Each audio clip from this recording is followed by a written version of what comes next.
to episode 77 of Checkpoint Chat. So professional. I tried to catch you off guard No again. warning. No, I was prepared this time. Last week, you caught me off guard. You weren't prepared. Jeez, like, I was busy scrolling through Twitter or something. It's just dead quiet. You go, hello. Hello. Welcome to episode 76 of Checkpoint Chat. Wait, it was 77 now, though. Yeah, it's 77 now. Yo, we're getting into that December. Were you talking about last week? Last week I got No, you. I was prepared this week. Don't you worry. You were caught off guard. Snuck up behind me with your mic. I said, hello. It's like in a cartoon with the paper bag, just like poof. Pa! We're in December, basically. By the time the episode goes out, it's, what, December the 2nd? Because this is the 30th December already. 1, yeah, it's December the 2nd. So it would be December 2. Oh, my God. Well, welcome to Quiet Time in Joburg. It's the best. It really is. Even yesterday, I drove to work and I was like, it's actually, yeah, it's a bit quieter, but it's usually just after the public holiday. So the 15th or 16th, then Joburg is bliss. I know some people at work are going on leave this coming Friday, but most are the next Friday, so 2 weeks. And it's gonna be great. Are you going away at all? No, not in December. I'm only going away in January. See, you smart. I have a colleague of mine also going away in January, because December's a quiet time. If I didn't have to take leave over December, I honestly wouldn't. But this is why companies force people to take leave, because it's like, it's basically half work. Yeah. So you know. I mean, yeah, look, don't get me wrong, there's nothing better than having a nice long break, but we close for just a week between Christmas and New Year. But I wasn't forced to that. I'd 100% be there just because I'd rather take my leave somewhere else. Oh, but it's just a week though, at least. Yeah. Some companies do 2, some do 3. Lenskers, she's obviously architectural, they align their leave with builders' holidays. All the companies close on like the 16th till the first week of Jan. So she has forced like 2 weeks of leave. Yeah. I mean, that makes sense. You can't be architecting new things when Father Christmas already has his layout of the city. This is Next true. thing this fucking skyscraper goes up, he flies into it, and he's like, what the hell? Rudolph goes to the vet. These are union My rules. nose is broken. These are union rules. How are you supposed to fly when my nose is broken? We can't see shit out Can't see there. shit if it's red. I mean, what color does his nose turn if it's bruised? Because normally when you hit your arm, it turns red. Probably so do you just think it turns goes off. like green? It just turns off like a broken bulb. More importantly, does Santa use Google Maps to get around? Of course. How did Uses you Waze. How did he get around before Google Maps? Do you think he had one of those big map books, like flipping it around, holding it upside down? So, and he's like stopped on the side of a cloud, like waiting for on the to come side of a harvest him. cloud? Yes, yeah. And Rudolph is just tapping. Now he's using Waze, and Waze is telling him about all the traffic up there. Do you prefer Google Maps or Waze? If I know I'm going to be in peak traffic, Waze, because Waze gives you more accurate traffic information. But I do also think it takes you on some fucked up routes sometimes. But because my sister has been a Waze advocate for many a year. But in the back of my mind, I'm like, but Waze is technically owned by Google. It is now, yes. So which is very confusing, yes. So not kind of the same information, just on a different I would platform? think they're just pulling from the same API. But I don't know. I think Waze, the way it crowdsources... does it have user input? Or? Yeah, so if you're using Waze and you slow down, it picks up. You can say accident or whatever, and it will collate the reports and give you, like, it will predict, like, okay, don't go this route, there's an accident, whatever. So gives you the option for Joburg. Why did you start on just Joburg? Yeah, Joburg. Just the usual stuff. Yeah. Yeah. Sometimes the reports are like slow moving car. It's like, okay. Taxi pulled over side of the road. Yeah. Damn it, son of a bitch. Yeah. Why don't they just mount the pavements out the way? It'd be great. I'm just kidding. Like Don't do that. Don't do that. It's so bad. When I was in India, we legit did that. I've heard the traffic there's something else. Although it's not just India. I think there are a bunch of places where there's like mass traffic, and like you said, if you were to drive there, you would probably cause an accident because you're not used to the. However, if you live there and you just know how this chaos works, then I saw a video of traffic in. I don't think it was LA, but it was somewhere in California for the Thanksgiving holidays. Oh boy, fucking absurd, absolutely crazy. Yeah, Thanksgiving in the States is probably, I mean, I don't know. I'm not from there, so as a South African, but I presume that their stuff is more expensive, like traveling. It's more peak Because more people tend to go home, I think, for Thanksgiving I than think for so. Christmas. Yeah, I definitely think. I mean, Thanksgiving is a bigger holiday there than Christmas. Yeah. So can you imagine driving any of those times? I think, imagine being in a big city there during Thanksgiving. It'll be the same as how we're on Joburg, where it's so quiet. It's bliss. Or maybe it's not. I don't know. I don't know. Yeah, I'd love to know because like I assume most people go home to see family, but it's like, how much family do you have to go see? You know, Or where do they live? Do they live in the outskirts of the city? Do you have family in New York? You have to cram into New York? Yeah, I don't know. Traveling though, traffic. traveling's worst. a problem. It's fucking worst. I hate it so much. You hate traveling, why? No, okay, no, I don't mind traveling. I hate traffic. I think this is the same thing I told Lenski when she's like, I hate this. I'm like, I don't think anyone out there likes it. No one wakes up and says, boy, Can't wait to travel. Gotta go sit in traffic today. How nice. I'm gonna sit in my car for 2 hours. Yay. Exactly. Oh, the traffic's moving. Boo.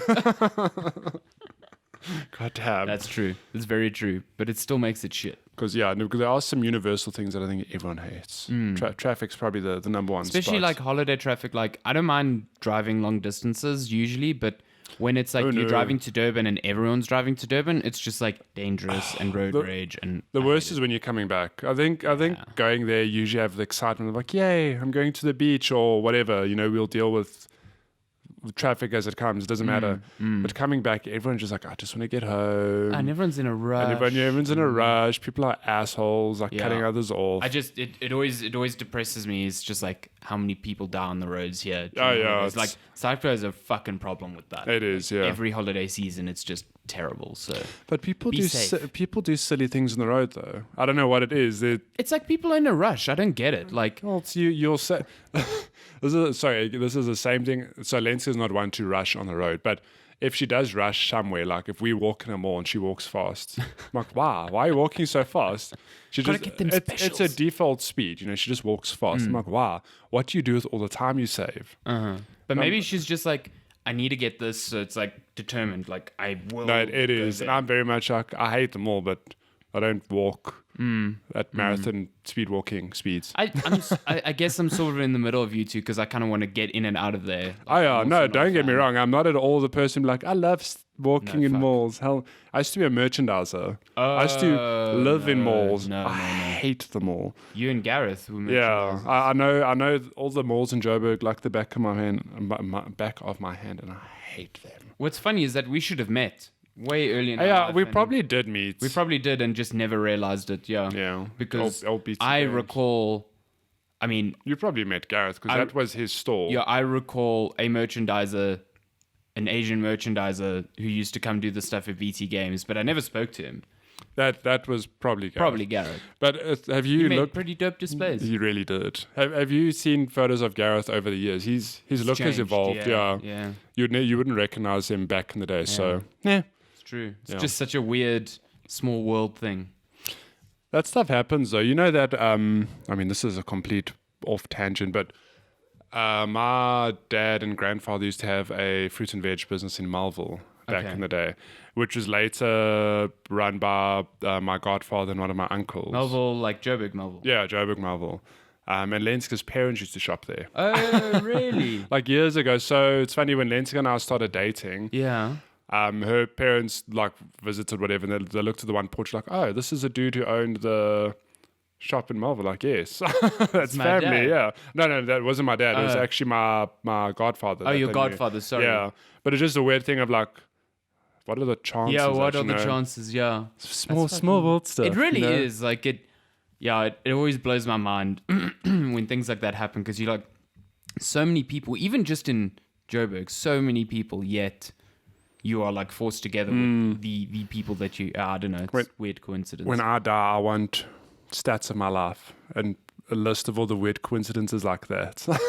It's like you met Alessandra actually when you were 19 years old. At one time you went to BT Games or something.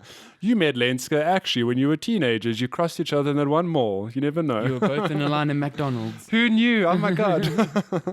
I'm sure that's one of the Interesting. stats in like Death Stranding. Yes. Actually, one of the stats is like how many players you connected with or something. Yeah, something like that. which is quite interesting. Great segue though. We talk about games. Segue all the time. Death Stranding. Still, we're damn. chugging them monsters right now. I'm on Death Stranding brand right here. So I'm not going to spend too much time on Death Stranding, but just an update. I am still plugging away at the game. I'm about 35 hours in now. And based on when I know where you are. I've told you I am. You're on your way to the end, which makes sense. You're on your way to the segment where it's just like a 3-hour, you cannot stop this. Here's the end. Yeah. And that's kind of what I expected, because what I've heard from you and from other reviews I've read, other podcasts I've listened to, a lot of the reviewers finished the game. So the quickest I heard was Greg Miller, who said he finished it in 37 hours. Yeah, he must have mainlined a lot. So I think I'm very much in line, because there are times where I've just like straight up run, like beelined to certain objectives. I speed read through dialogue, so it obviously cuts down a lot of time when you're playing a game where there's a lot of talking. Over that fucking dialogue. Yeah, when you're going through a lot of talking, you can save a significant amount of time by like just clicking and reading through it. But yeah, so you did 37 hours, and you said you were what, like 45 hours? It was like 45 or so, yeah. And I did some submissions, but I think maybe 8 hours in, I was like, fuck this, I'm mainlining this like crazy. So I think I'm probably looking at finishing it at, I mean, I'm guessing you would know better, but I think you'd be 40, around mine. 45 hours, You'd be around mine. So it also depends, because there's once you get to Edge Knot City, there's a thing that happens which could either take you a very short amount of time or a long amount of time. Oh boy. And you'll know when you get there. Yeah. So but without getting into spoiler territory, I have really enjoyed the game, and the more I played, it's like the only way I've explained to people, and I've said it here many times, it's a weird game, but it's just like oddly compelling. Like at the end of the day, it's kind of cathartic. Yeah, at the end of the day, you are just carrying packages, but shit, I love nothing more. I'm like, okay, I've got to deliver this stuff. Okay, I'm gonna put some stuff on my back, and I'm gonna put some stuff in this carrier, or how am I gonna get there? Although for the most part, how am I gonna get there is me like just walking in a straighter line as possible, to get there. But the loop is just so clever in that you're always just given a little bit of new equipment. I mean, it just changes the way you play the game to a degree. Like you said, you got zip lines now, and zip lines are the best. Like it's interesting though, because like you could have probably used zip lines to break the game. In that, imagine you could place structures outside the chiral network. Yeah, it'd be very easy to just like place them as you go, but you can't. So you're forced to go to your destination. Then, if you want to, you can go back and like put together a network yourself. I think it's one of the smartest points of the game, because it's like, we're going to force you to see how hard this route is without any help, so that when it is on the network and you can help other players, you know better how to help them, because you've experienced the hardships of doing that. Yeah. But I'd love to know more of like the tech side of how do they determine what gets shared and what doesn't? Because for the most part, I did think when you told me, like, yeah, you're playing in a shared world. I'm like, well, you were reviewing the game, so you had a limited pool of people playing. Well, yes and no. They sent a lot of review codes out. No, but so what I mean is that you still, compared to the rest of the world playing, it was a very limited thing. Definitely. So I did think, well, when I play the game, and I'm not exactly like a first week player. I mean, the game came out about a month ago, maybe. Let's say like 3 weeks to a month ago. Yeah. So I did think in the back of my mind, well, if I bring this place online and it populates with play structure, surely there's just going to be a full-on network for me to use or exploit. But it doesn't. It's the zip lines that I find. So if I bring an area online, there'll be like one or two very well-placed zip lines, but there's still a lot of little blanks holes, for me to put in myself.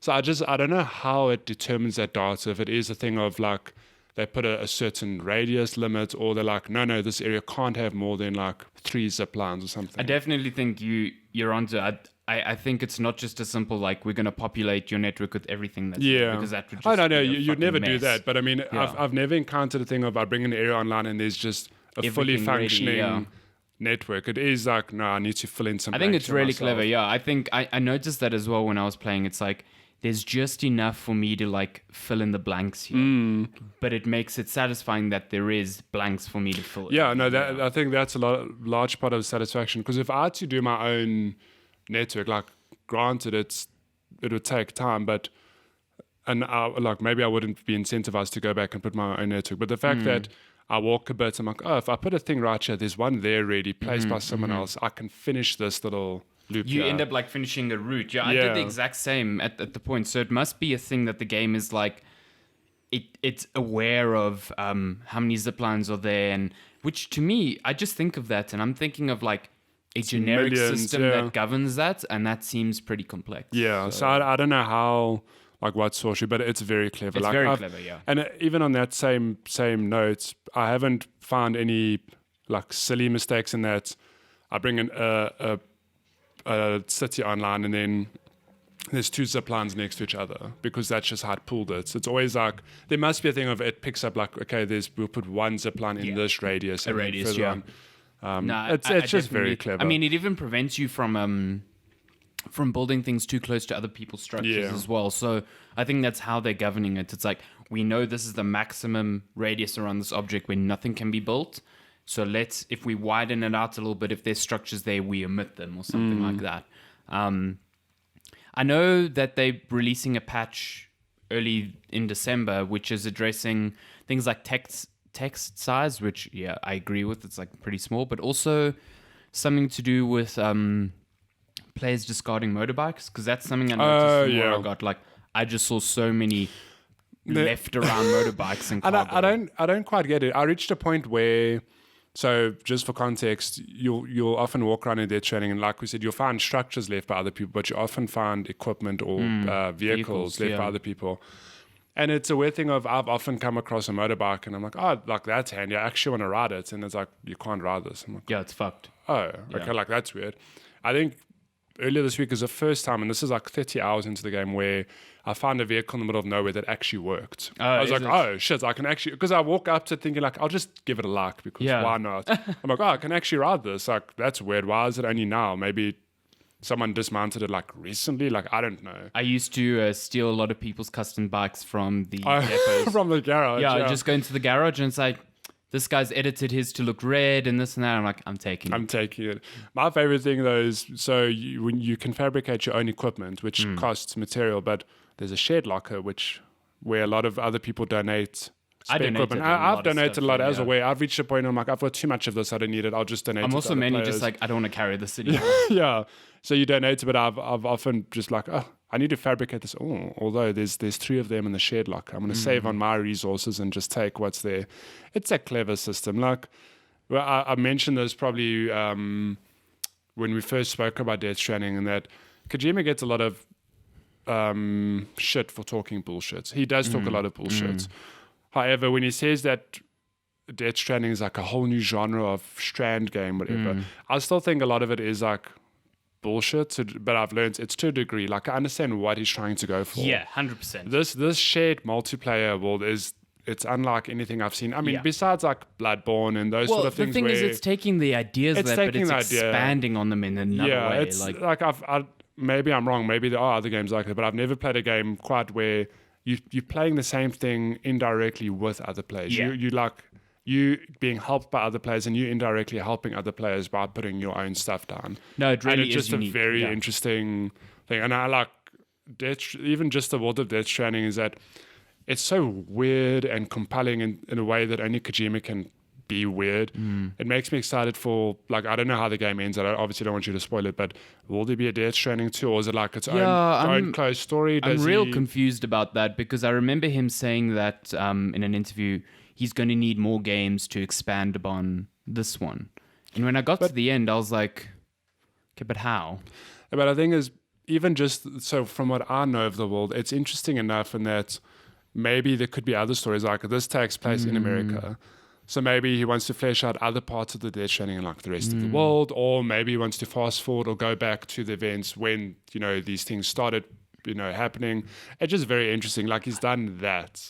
You see, it's hard because, like, I think a lot of the reason why I put up with this game, and put up sounds really negative, but like, I enjoyed this game at the end of it. But I think if, say, a Death Stranding 2 came out and I knew exactly what I was in for, I'd be less excited. Yeah, I must say a lot of this game is like being surprised for the first time. Yeah. And that's another weird thing of the game, is that everyone I've spoken to, it is a thing of I can't realistically recommend this game. Yeah. I don't want to play this game again. However, I do think it's something people should play because it's worth playing. Yes. 100%. And it's the same sort of thing, and I've used these examples many times of like The Last Guardian and Final Fantasy 15, where like I don't know if I'd play them again, and playing them wasn't like the most enjoyable thing, but by the end of it I felt like shit, that was worth the ride. Whereas Death Stranding is like, I actually am enjoying like even the mundane walking from point A to point B. There's something, like you said, weirdly cathartic about it, and I don't know if it's maybe it's just how they give you a slow drip of new equipment and they just mix the gameplay up a little bit. At the end of the day, you're still just delivering shit from point A to B. Yes, yeah. But like I can't sit and look someone and I'll be like, yeah, you should play this game because that's all you do.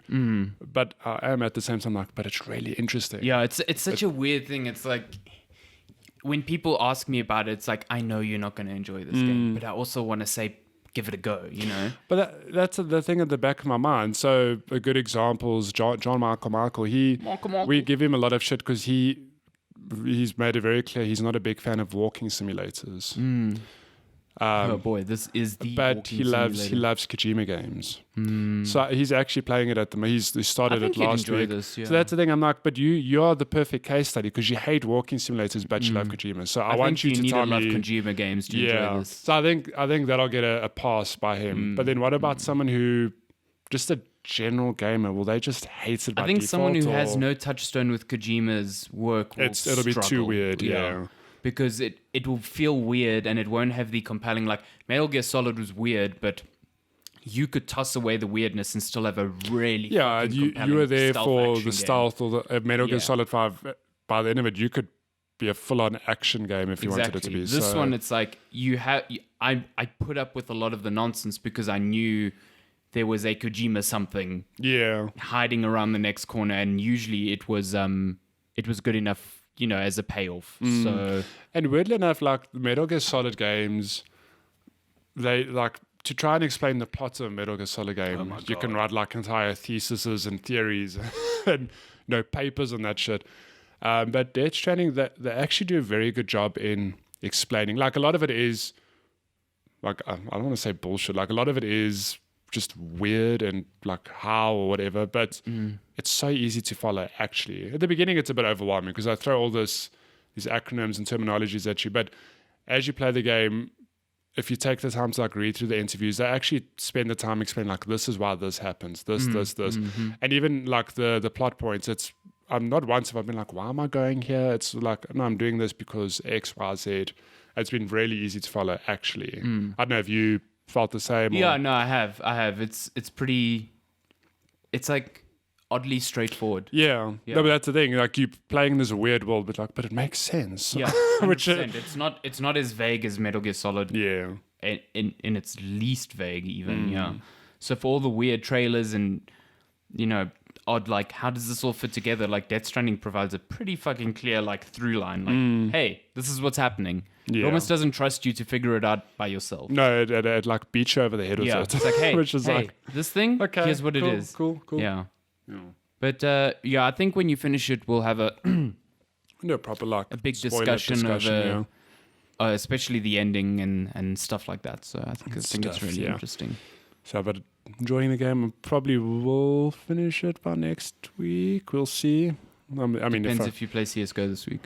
I didn't play a single round of CS:GO this week. Being broken. No, I was like, I need to finish Death Stranding. I want to because I'm dying to get to Star Wars. But you should just play Dota now. Dota 3. We'll get to that in the news. Dota Holy 4. Shit, that patch. What the hell, Valve? New game. They were like, we can't let OG win a third year in a row. Let's just change the entire game. and Gabe got into a room and smoked a big bong.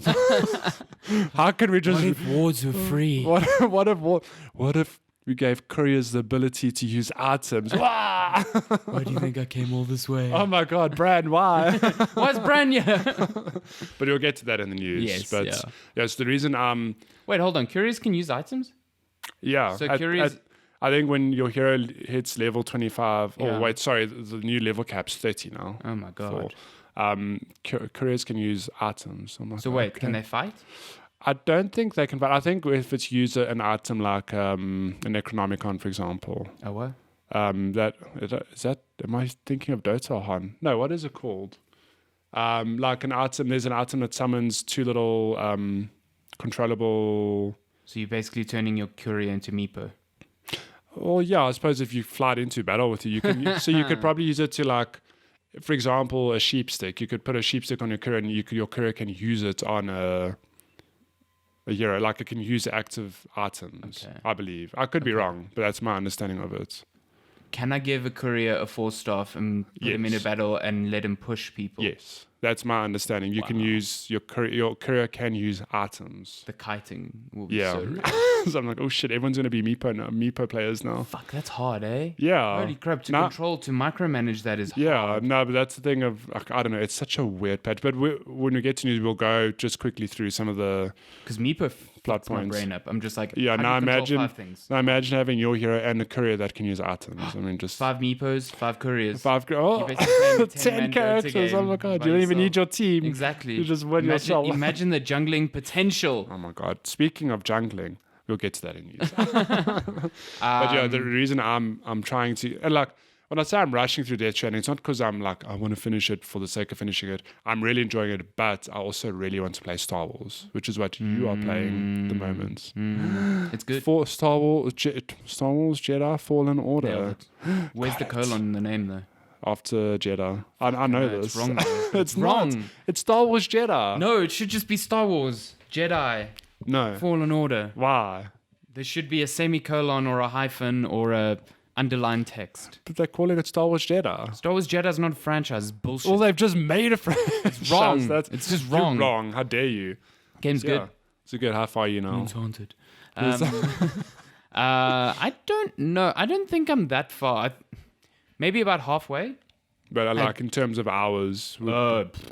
I don't know, because there's no like save thing, so I actually have no idea. Can we just have a universal agreement that all games should have in-game timers? It should be a console feature to me. Like, you console played this feature. game for X. Yeah, well, okay, the Switch has that, but even the Switch does the it. Switch is bad, The Switch is like, we're going to give you the ability to see how long you've played a game in 5-hour increments. Like, But also, like, they only tell you after a week. after a long time. But then it is like, you've played Breath of the Wild for 105 hours. Yeah. You've played Hollow Knight for 35 hours. I'm like, can I not just see 36 hours, 0.5, 104 hours? Like, why is Like, it in... Steam's been doing this shit for like a decade. Come on. I mean, Although- how many people have 3,000 hours in Dota because they've left it running in the background Me, for 3,000 I have many. hours? Okay, look, I've played lots of Dota, but I do have a lot of hours squandered because I've left it on to watch matches or... Remember when you left it to watch matches, you always had a chance of getting items. That's what I did. Oh, you like let it stream international matches Yeah, and through it's the like, clients. oh, this dude got a triple kill and it dropped 5 items for viewers, whatever. Yeah, that's what I used Did you to do. ever get any good items? I think I like got that? one, but I don't think it was worth it. No, lame. All that bandwidth for nothing. But point is, could games just have damn in-game time? Yeah, please, like, so I don't know exactly how much I've spent in Fallen Order, but I've now got I think, if I'm not mistaken, all the core force powers, because you get them incrementally. So I've got like the push. and the I've pool. got pull was the very last one I got, and I got slow, which you get pretty much at the beginning, which is weird because in old Star Wars games, slow was a dark side power. Just gonna put it out there. Don't Oh, boy. understand why a Jedi can do slow now. It's strange. Go play. What was Knights the of the old Old Kyle Republic. Katarn? No. Old Kyle Katarn games. Jedi Outcast. Oh, yeah? Their slow is a dark side power. So I don't know. Medillish. Whatever. Fast was a light side power. Side power. Lots of Lots of power. Norseman. So yeah, it's cool. Now I kind of have access to... Oh, no, wait. I still have one more power. I need a double jump. Because I remember I got to a point in one of the planets, Dathomir, where I needed a much bigger jump. And I'm like, I can't do this. So I guess I have to come back here. Come yeah. back, yeah. So now I'm basically... I think I've unlocked most of the planets. And it's like I unlock something and it's like, cool. Now I get to go back here and progress You there. go, yeah. Very Metroidvania. Metroidvania-ish. The one thing that does annoy me though is that there's no fast travel points in the planets, and that'd be fine because they're not huge, but they're also not small. But like, if the map was reliable enough for me to say, "Oh, this is how I get there," that'd be great. But that you have it's like a that 3D map, it's yeah. fucking terrible. Like, it's so. I got lost in a planet just trying to exit. Like, know. I could not figure out how to get back to my ship, like to just go to, and I can't fast travel there. Yeah. And if I don't meditate at all the fucking points in between, then if I die, I end up all the way back at the previous one that I meditated at. But every single one I meditate at, it spawns the enemies again. So I'm just like, this fucking sucks. I hate this. Like, and the shortcuts are nice, but they're not nice enough when I'm at the end of a planet and I need to get back. Like, it's like... Yeah, that's one thing that FromSoft get right, and that the maps fold well in themselves extremely well. And it's like you'll get to the end of a level, then it's like, cool, you beat this boss. Now you open this door. It's folded right there, right back at this point, whatever. Yeah. Fallen Order doesn't have that expertise yet, or at least maybe I'm missing something. But like, it kind of like bashes you over the head if you try explore off the beaten path, because like if you get lost here, good luck. Good luck getting back. Oh shit! Well, good map systems. It's actually a thing very few games get right. Like, I think God of War is a good example in that you always just chose where you want to go and it put it on the map. It like showed you. Wait, I'm not wrong, right? You'd know exactly where to go. It would show you. Yeah. But like another recent example is Control. Okay. Map as well. It's like, I thought the map and control's bad. no, that's what I'm saying. It's actually bad. It's not like God of War. So I'm saying it's like Fallen Order, where you're like, I need to get here, but it's like, okay, I've got a 2D view and like there's different levels on this map, and I can't just go through here because the store's locked, and it just doesn't do a good job. I've heard a lot of complaints about the map and control. Yeah, it's not great, and it's weird because in my head I'm like, it would be better as a 3D map because Control has different levels. So like you can go up a flight of stairs, for example, and it doesn't really show that. But navigating well. 3D maps is so like... Yeah, but that's what I'm saying. So it's like, I almost want to say that a 3D map would fix it. Yeah. But then you say like the 3D map in Star Wars is, hate it. you're not the only one. I've had a lot of people are like, it's an awful system. The one thing I do like about the map system is that, maybe some people like this takes away from the spirit of Metroidvania, but I like it that when I get to a point and I'm like, I don't know if I can do this, I open the map and it goes, you cannot do this. It's like an entrance will be red if you do not possess this power, and it will be green if it's like you possess the power and you haven't gone here. And then there'll be routes, so even like not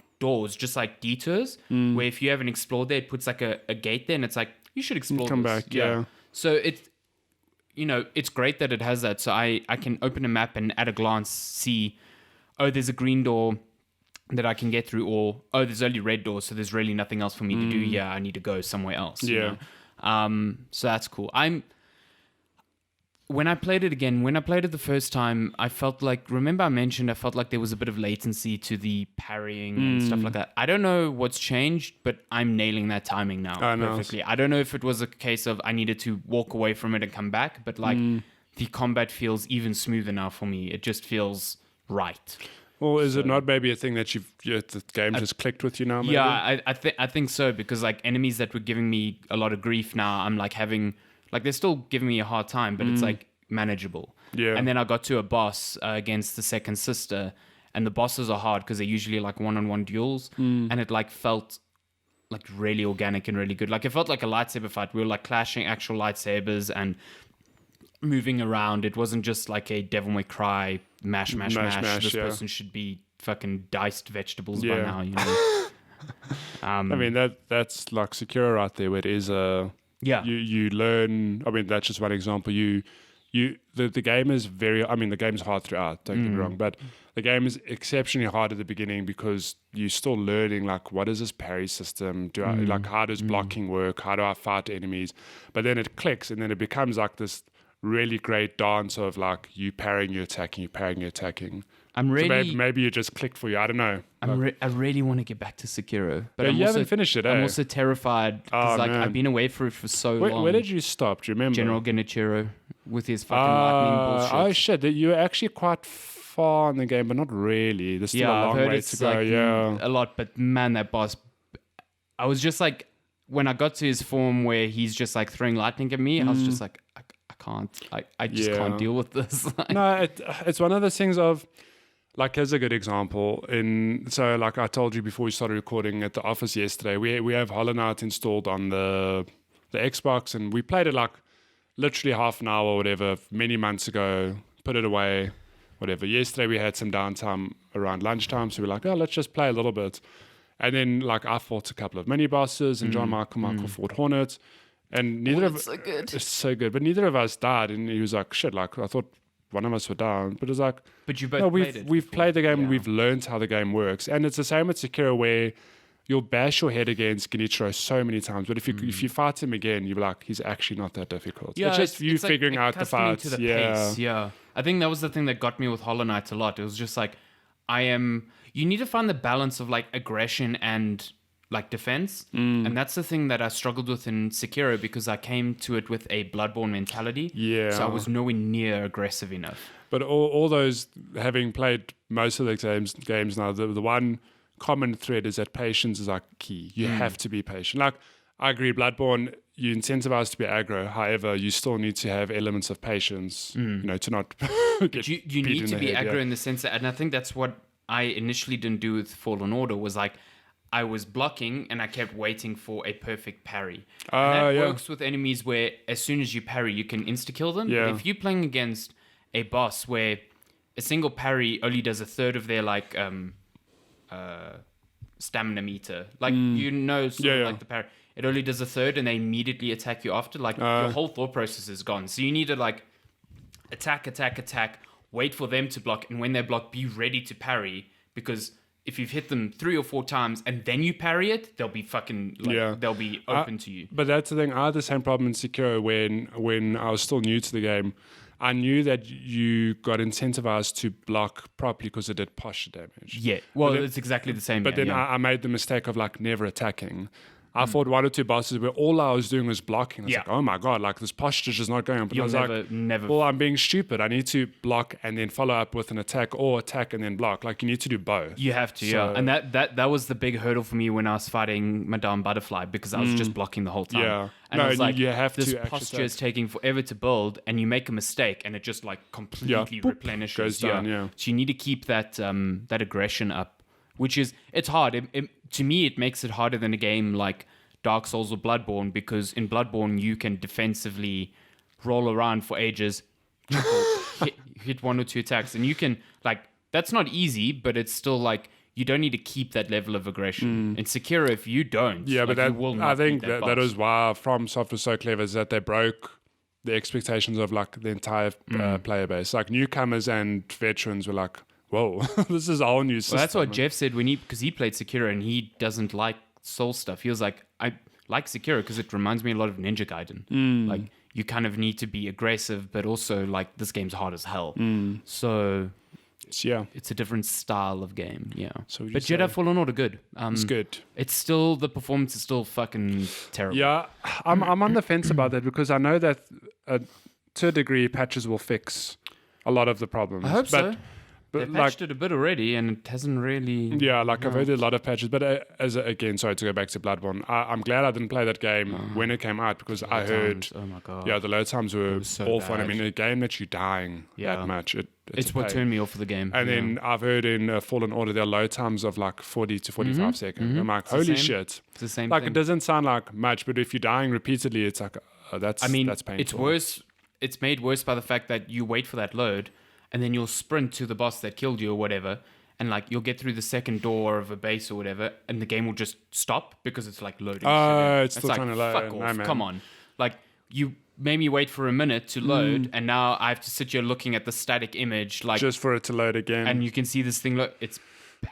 It's really bad. So Bloodborne fixed that eventually. Yes. And by the time I played it, it was like 10, 15 smooth yeah, they experience. super, I super died, fixed it, yeah. respawned like almost instantly. So I don't know, like how long do I wait, or do I just like Yeah, go I. through it? You know, to me, because you've got it on PS4, because we I'm game gonna play it on the share, base PS4, so yeah. it's gonna be even worse. You see, so I think if you're having a bad time, you know what? leave There's it, there's yeah. that great Origin Premiere program on PC. You pay 200 Rand a month, and you can pay just I for can 1 play- month, and you can play Fallen Order. And finish the apparently on game, yeah. PC, it's a lot better. That's And actually you've not got a bad much more idea. powerful PC. Yeah. So, like, I know you have to pay to play it, but if that's going to No, help but I mean, the experience, 200 Rand Yeah, once 200 off. If I rands. finish it in a month, I've then honestly been really tempted to just restart my progress on PC, but I'm also like, I'm so invested now. Like I can't go. well, back. you'll find if you had to restart it, you'd fly through everything. Like, granted, it'll still Probably, take a yeah. couple of hours, but you'll be much quicker. You know exactly where to go. Yeah. So, be interesting. But I don't know. I think it does look pretty on PC. I've seen It does look very pretty on PC, and the mods. So I'll see. Like maybe I'll start on PS4 and be like, okay, I would 100% enjoy this more. I mean, I probably would enjoy it more on PC, but I'd still play it with a controller on PC for sure. Oh yeah, no, but me yeah, too. yeah. Also, I just can't wait for someone to mod in Baby Yoda. oh my god, Plays Baby Yoda. Have you've been watching The Mandalorian? I mean, I haven't seen a single episode, but I'm well aware of Baba Yoda because Baby of all the Yoda's good. memes going around. It's very fun. I'm glad that they kept him as a puppet because they were going to do him They were CGI. gonna do CGI, yeah. And then one of the actors was like, "You cowards."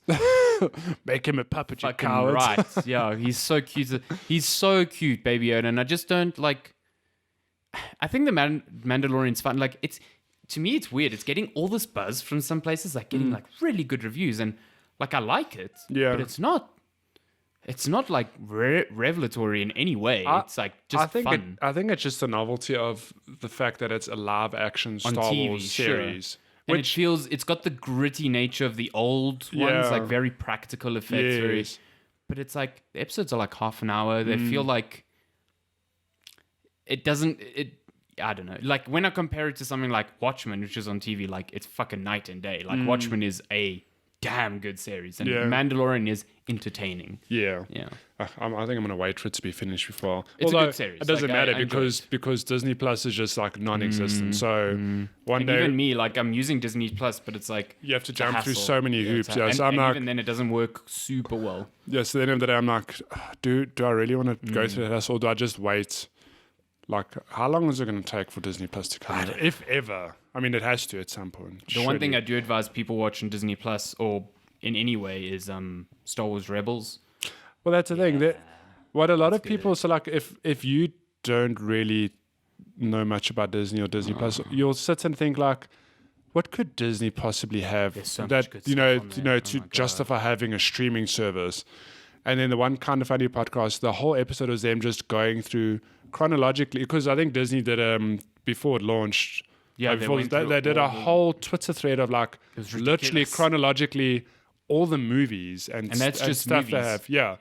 And you go through it like, oh my god, they have this and this. it's and obscene. there's actually a lot of stuff that I would rewatch. Like not even just stuff I watched as a kid. There's a whole lot of series like Rebels. I've never seen Rebels. Rebels I'd is love to damn watch good. Rebels. Did you watch Clone Wars? No, I haven't seen any of that. So like there's a whole gap of like Star Wars stuff that I just haven't seen. You have to watch Clone Wars before Rebels because there's characters in yeah. Clone Wars that appear in Rebels. And the Clone Wars is like you can remove all three prequel movies and just give me Clone Wars and I'd be super happy. That series is fucking good. Like really good. But then even Star Wars and old Disney movies aside, Star Wars, you've got all the mainstream movies, which at the moment is what, In like formats 10, you can't get them 10 elsewhere. or 11 now. Yeah. Oh well, when what's the last one called? I've gone blank. The Rise of Skywalker. I mean, there'll be 11 Star Wars movies. Well, it's the 9 main ones, then Rogue One, and then Han Solo. Solo. So 11. You got 11 movies, and then you've got what was it? I've gone blank now. It's gone. Point is, there's a lot of shit to watch on Disney Plus. Like I so discovered much the other stuff. day all the Pixar shorts on there. Oh yeah, that's the thing. There's a So good. it's just stuff I'd love to rewatch or just watch it. I mean, yeah, I don't know. There's a lot of good stuff. Yeah, it's a pity you really have to jump through hoops to get it working. But it's weird because I know it's out of like our local Disney's control, but I know we have a local Disney presence, which means that I'm hoping that at some point Disney are like, yeah, we should probably launch it in South currently Africa. it's not on the roadmap for the next 2 years. Yeah, but which I'm is like, just it obscene makes me to me. worry. I do wonder, and I hope that they fast track it somewhere. 'cause Like 2 years is really it's long. Yeah. I don't want to wait 2 years and it's like you can catch season 3 of Mandalorian, Especially like, when no. Marvel's like, hey, all these Marvel series you're putting are going to be crucial to the MCU. That's another thing. You've got all the Marvel movies. How many are in the MCU? Like 20 something. But like Plus, they're putting out series that are going to tie into the next phase of movies. It's like You have if to people watch can't them, watch them, like it's bad. Anyway, game releases. yeah. I don't think there's that many. If any, I know of one this week. a whole one. No, the next week. That's the next week. Whole one. Shovel Knight. which I'm actually playing, but I can't talk about it. Interesting. Shovel Knight. I saw the what I called Yacht Club. I remember them. I remember them tweeting saying that they're sending out Codes, stuff. yeah. Oh, there actually is a game I want to play this. Farming Simulator 20, December 3rd. I knew it. I knew you were a closet Farming Simulator fan. So we're looking at releases from the 30th of November, which is today, to the 7th of December, something, yeah. So Life is Strange 2 Episode 5, which I think is the last Holy one in the moly, series. That has been a long game. I think it's been over a year now. Yeah. Arise, A Simple Story. That's the one that was at the... Ooh. Yeah, exactly. I'm super keen to play this. Wait a minute, is that the one I'm It's also thinking coming of? to all platforms. PC, PS4, Xbox One, even though it looked like a PlayStation exclusive. Yeah. Arise is that... Yeah, it's the one that Sony had on their State of Play. I just need to see a simple picture. I'll know exactly what it is. Yes, is this the Norse one? Yes. Oh man, this looks so good. Awesome. Looks so good. There's too many games. So it's out on Tuesday. Quick segue. Here's what I want to finish before the end of the year. Probably not going to happen. So, Death Stranding, Star Wars. I'm nearly done with Ultimate Alliance 3. Luigi's Mansion. I want to finish those and hopefully start Pokemon before the end of the year. I think that's doable. I think it's doable. I think that's totally doable, yeah. God damn. We'll see. Then we got Earth Knight coming to PC, PS4, and Switch. This is the prequel to Hollow Knight. Earth Knight, yeah. Saga Scarlet Grace. Ambitions. Okay. I don't know, but that's coming to even iOS along with consoles except Xbox. Then we've got Skullboy. Or Skullboy, because it's not Skull. You've heard of Fuckboy. Are you ready for Skullboy? On Switch. On Switch, oh boy. December 3rd. Simulacra. I need to see what that is. Simulacra on December. Okay, no, I don't even care actually. Farming Simulator 20. Farming Sim coming to Switch. Take your farm with you from Go December 3rd. Cultivate your cabbages on the go. I reviewed Farming Sim back in the day. I can't remember which one it was, like Farming Sim 15 or 16. I do remember, yeah. I was sorely disappointed because I couldn't plant cabbages. You couldn't? I was like, what is this farming game even? I'm sure since then it's improved, but I was like, this is a farming game. This is a fake farming game, yeah. Neverwinter Nights, remember that? Enhanced Edition, coming to PS4, Xbox One, and Switch, December 3rd. Vampire the Masquerade, Coteries of New York. This isn't the sequel. This is like another thing. I know nothing about this franchise. I've heard a lot of it, but I don't actually know. It's a real blind spot on my gaming knowledge. PC, December 4th. Star Ocean First Departure R, coming to PS4 and Switch, December 5th. Mosaic, coming to PC, December 5th. Mosaic's a cool game. It's on Apple Arcade already. I played it at E3. It's a cool narrative thing. Nice. I would advise people to go look at it. Nice. Darksiders Genesis, coming to PC and Stadia, December 5th. Is that the Yeah. Diablo? Okay. The one so it's out in December. Strife. Yeah. Okay. And then the last one for this period, Assassin's Creed: The Rebel Collection, which, if I'm not mistaken, is it's lots of them for the Switch. 4 and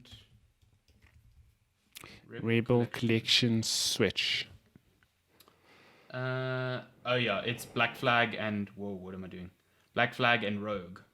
Okay. Yeah. But that's actually interesting because so is Assassin's Creed Rogue the one that sort of came out? It was that 1 year they had a PS3 one and there was a PS2 and a PS1, and Rogue was actually really good, but it flew under the radar because of it was the Unity old gen. was the bad one, and Rogue was actually pretty decent. So and Black Flag also really good, supposedly. Black Flag I love. That's actually a really really nice little collection. You've got two great.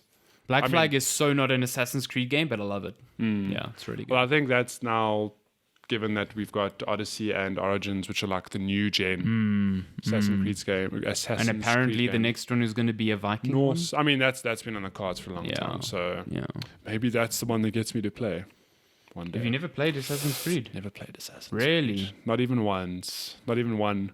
I've been tempted with Odyssey, but what puts me off is that it looks exceptionally long. I'm not really want that's the reason I haven't played Odyssey 100+ hour experience. It's just so long. Not unless it's The Witcher. One day I need to play I'm surprised though, because DLC. like the Ezio. I mean, I think it would be difficult to go back to Assassin's Creed 2 now, even though they re-released it, because it's just weird. I think I'd enjoy it. At the time, Assassin's Creed 2 was fucking incredible. Well, remember I told you, I think I mentioned it last week when we spoke about our games of the decade.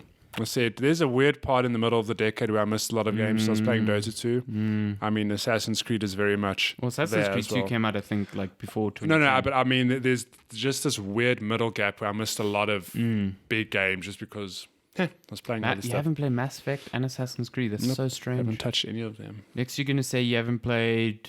I know. Don't end this friendship. I'm trying to think of a big franchise that... You played Splinter Cell, right? I played the old. I haven't played That's any of the. No, I played like 1, 2, and 3. I didn't play any of the. Like Double Agent. Yeah, that's Double fine. Agent. The originals are better. Or Blacklist, which was the one that came out 2013, I think, which was the last one that came out, is very good still. Yeah. Yeah, but games like that I would just advise. completely missed. Would advise. That's the story of my life. That's releases For this week in December. Hughes is pretty...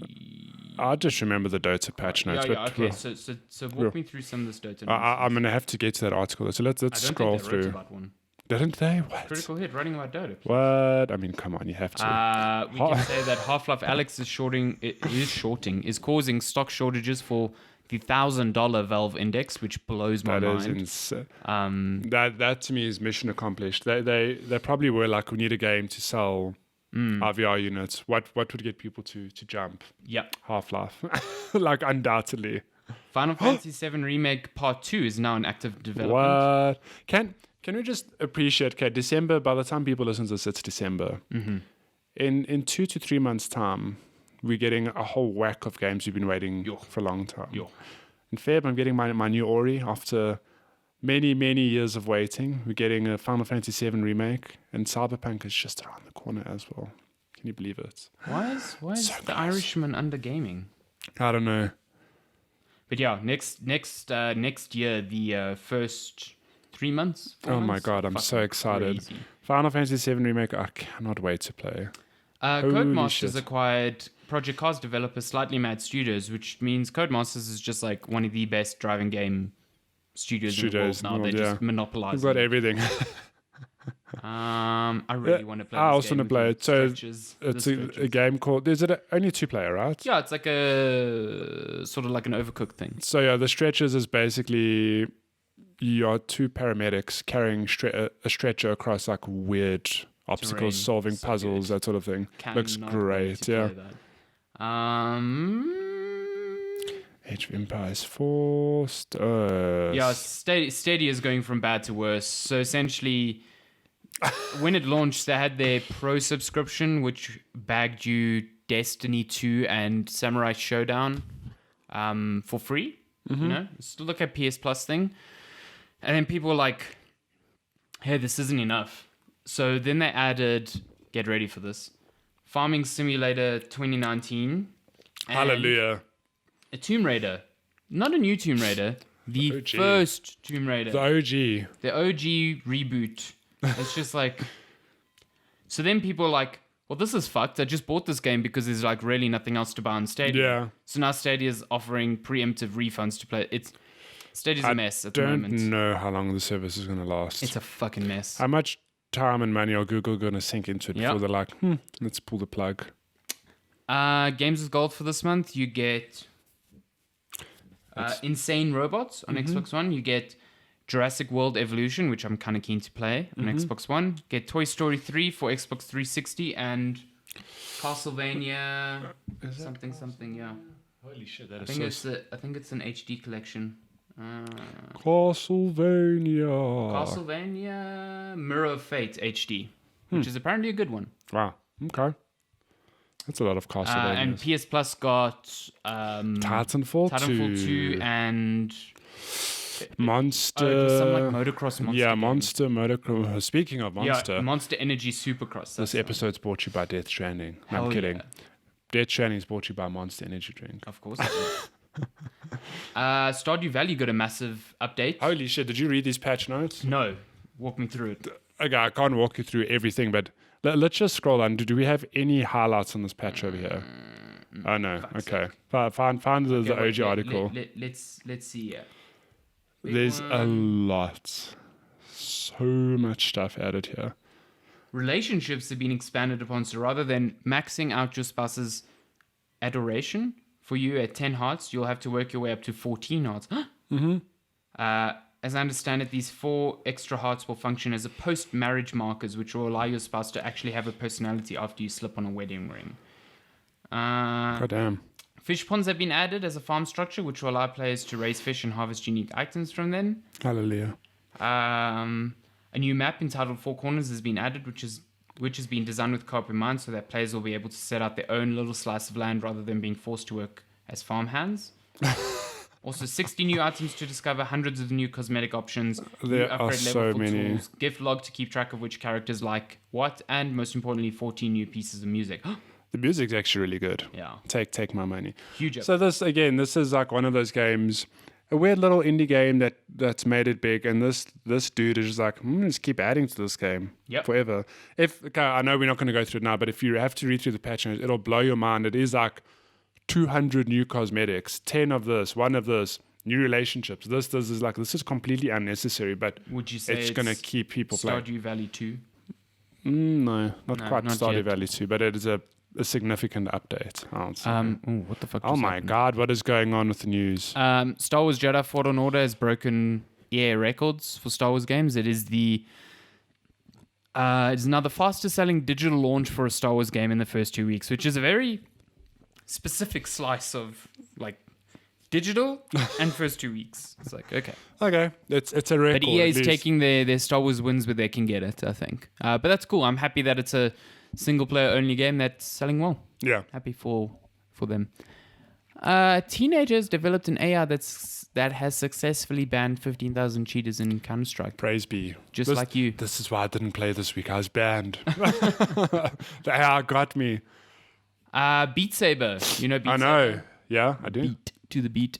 Beat Games, their developer, has now been purchased by Facebook, or, well, Oculus, which is owned by Facebook. I love the header. It's Yeah, Mark. it's Mark. That's great. I mean, It it's is- just Anakin. It's What are you talking about? It's Anakin playing Mark Beat Saber, Zuckerberg. but his face is actually Mark Zuckerberg. But that's actually just Anakin. I mean, they Oh, you have mean the same actual? emotional Oh range. shit, you're Yeah, right. yeah, This is same. true. He hates sand as well. It gets everywhere. I get why people are irritated about this because they're worried about like what will Beat Games' next game be and will it be exclusive to Oculus. But I think if Valve is a model to go by, like even though Valve is making Half-Life, they're making sure everyone with a VR headset can play it. So They I hope were very Oculus good does about the that, to same. be completely honest. Yeah. Because they could have been like, hey, Xbox head honcho Phil Spencer says that the next Xbox Scarlet is not targeting VR because no one's asking for it. And to a degree, I 100% understand where he's coming from. yeah. It's a weird thing because like I don't think anybody's asking. So like I'm not asking for VR. However, having experienced like dipped my toe into the VR pool, I'm like, shit, I'd love to play more VR games. I'd love for the tech to evolve into like maybe not like maybe it'll always be a niche thing, but I'd love to see it keep evolving and games getting better for it. That's my thing about it is like I love VR and I want to see more money pumped into it, but at the same time, if I'm at Microsoft and they haven't entered the space yet and they're going, It's a big hurdle. this thing's yeah. been around for like 4 or 5 years now and hasn't pulled even close to the numbers that it needs. Maybe we should just not. And not only like I understand as a like 100% understand as a business decision. I mean, you Microsoft now, for example, you'd have to, if you want to enter the VR space, you're gonna have to go up against PSVR, Oculus, all these other places, and like well-established brands now. It's a bit of a like giant hurdle to I overcome. think where Microsoft benefits from this position is that they haven't announced their own hardware. So if at any stage the stance changes, they could easily partner up with the likes of Oculus and say, Oh yeah, we have Oculus supporting the Xbox it works on the One." Xbox. Yeah, And you I- don't actually have to make your own. To me, I think that's the lowest barrier to entry, as opposed to PlayStation, who's investing a lot of money in R&D for a new Their headset. own, yeah. So yeah, I don't know. At the end of the day, all I really want is a headset that doesn't require 4 million cables. And I know that exists, but oh my god, we've got the Quest, which is just a headset, but now we need that with more power because Yeah. it's still very limited. you see, they didn't write about the patch. No data. Battleborn shutting down in 2021. Shock. Shocker. But Battleborn, like, not the best game, but I'm not going to say it was the worst game. I think it just launching against Overwatch really screwed it. Oh yeah. like 100% screwed it. And they made the mistake of being like, hey, we're going to go up against Overwatch. It is the terrifying future of digital ownership, because like Battleborn's an online only game and they're shutting down the service. So like, no matter if you bought the game for $60 or if you bought it for $5, like there's a single player game. campaign there where you're not going to be able to play it cannot now. access it straight up in a year. So, I mean, I'm not going to say that people will be clamoring to play Battleborn after that, but like it is a precursor to how digital rights management works now. It's going to be interesting. Okay, run me through this Dota patch. So you have to pull it up though, because Dota patch. Data 2, I think it's called the Outlanders. I'm going to go 7.23 because I assume it's that. The Outlanders. There's like a nice blog post. What is 7.23b? I don't know if that's out. Oh my goodness. I don't rather find the blog post. It's literally. Okay, let's go news. Go news. It'll be. I think, the Outlanders update. That's it. Okay. So this gives a nice little breakdown of everything. So. Okay. Head over to the. Oh there's my a god. whole page. Yeah. So first off, there are 2 new heroes. How sexy is this page? It is a really nice page. Void Spirit? So, we've got Ember Spirit, Storm Spirit, and Earth Spirit. We have the last brother now, for Void Spirit. The four As far as I know, both these heroes are on the game. So we've got Void Spirit and... whoa, he looks cool. Yeah, it looks super cool. It looks like... It's like a purple samurai. It looks like Darkseer and like one of the other spirits had a very handsome-looking child. like adult child. So he can conjure up these spirits that are like... Yeah, I haven't really looked at the abilities. Whoa, what the fuck was that? That's like some eggs. Huh. Oh, look at that. Okay. So there's him, and then if you scroll further down, we have another hero. Oh, 2 heroes at once. Holy crap. We've got a Snapfire who's... Didn't they reveal this at International? Yes. Yeah, with the shorts. Riding on a... It's an old lady, if I'm not mistaken. Old lady riding on a dinosaur. Oh, it's really cute. Little dragon. Yeah, it's very, so very cute. cool little concept for a hero. So 2 new heroes. Okay. Very cute. I like it a lot. I don't know what they do. There's wallpapers. Oh, okay. I might actually get this I've got that. I already got that. This is a very nice wallpaper. I like this a lot. Little Snapfire wallpaper. Yeah. So gameplay update. Let's look at the courier. So they headline the update with courier. Okay, Each player now has their own courier automatically. Yeah. Couriers now gain levels when your hero gains levels, which that in itself is like, okay. His speed was reduced. Yep. But so was their health. But they're leveling up with you now. So courier provides gold per minute. Yep. What? This update is wild. You're like, why? How does this... wait, hold on. But this replaces the base... Yeah. However, if your courier dies, then your gold per minute's gone until it respawns. I'm assuming. So wait, so your courier respawns now. You don't have to purchase a new one. No, I think the courier would respawn. Previously, I thought if it died, you had to buy a new one. You have to. I can't remember. I haven't played Dota. It's been so long. But point is, the courier gives you your gold per minute now, as opposed to the default, you're just getting money. Courier gains 10 movement speed, 10 health, and 2 gold per minute increase per level. Okay. What is this? Yeah, it's a weird update. So the courier can... Courier gains ability to use wards. Yes. At level 15, courier gains shield, active ability, blah, blah, blah. But this is the one... the respawn time changed. Okay, so it did respawn. Where is it though? Courier return items ability now calls the courier to return him even if it doesn't have items. Okay. I swear I saw... Oh, yeah. Courier gains ability to use items in general at level 25. What the fuck? So just think of any active item you would buy. A courier can now use it. 4 staff. So like 4 staff, sheepstick. Okay. And there's 60 new items apparently. Yeah, we'll get to that. Okay. So the courier itself is like, that's a weird change. Okay. Yeah. Like insane, bizarre change. Observer wards no longer war. Think about when you and I played Dota, I think observer wards were 100 each. Yeah, it was a lot, yeah. Then they eventually reduced them to 75 each. Now they've made them 0. So there's no more thing of, hey, support bar wards. Anyone can get wards. And heroes now start with 3 TP scrolls. Remember, TP scrolls also used to be expensive. It was like 130. Then they moved them down to 75. Now I think you start with 3 and they only cost, I think they're even cheaper, like 50 or something stupid. Here is that gold gold earned from killing an observer world will now always be given to the player who bought the true site. Oh, interesting. Yeah, because there's nothing more annoying than being a support and you're dewarding and someone just gets the last hit, they get the gold. That is a bit annoying, yeah. So the map's seen a slight redesign. I think it's, just the ancient camps have moved. So it's a long update. We're gonna fly through it. But check here, removed side shops. What? Wait, hold on. So there's still secret shop, but there's no side shops. There are no side shops. So there's only the one secret shop. There are two, one per side of the map. So wait, what's the side shops? It's the one in the lanes. Right. Okay, but now, so ignore that. So neutrals, so neutrals have a whole lot of changes I happening wonder to if them. people are like, this is a new game now. Now you get a new thing called outposts, which if you remember StarCraft 2, you could take like those little vision towers. Yeah. So it's basically the same thing in that you capture an outpost, but it doesn't only give you vision, it also gives you bonus XP, and you can teleport to it. So I think this is what's replaced the side shops. Because you can't, because you can teleport. So located where the side shops were previously. So it's just interesting. Just think about the careers, and now the outpost means that there are more objectives for people to worry about. So you're gonna get like different strategies now for that. Wow. Okay, but now this is the one that blows my mind. Okay, so neutral creeps that you get in the jungle, they drop items. Okay? Oh shit. Okay. Okay, but they don't just drop like one item or 5 items. There are a pool of 62 items. Okay, and they come in different tiers. So and your backpack slots increased as well.